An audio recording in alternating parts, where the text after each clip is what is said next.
Sawa ka na ba sa luma at nakaugalian na sinasabi na, bakit ka bibili ng kondo? Wala ka namang lupa.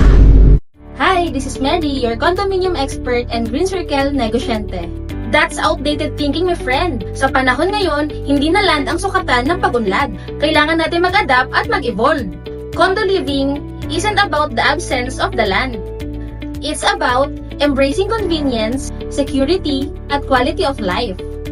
Kung nag-iisip ka pa rin na kailangan mo ng bakuran to feel successful, you're missing the point. Ang kondo, hindi lang basta-basta bahay. It's a lifestyle choice. Hindi ka ba nagagandahan sa 24/7 security, top-notch amenities, at maintenance-free living? Para kanino ba to? Para sa'yo na walang oras para mag-alaga ng lupa. Remember, sa condo living, you're investing in time and freedom. Yan ang tunay na asset. Ano ang pipiliin mo? Stuck in the past or ready to thrive in the future? Choose wisely!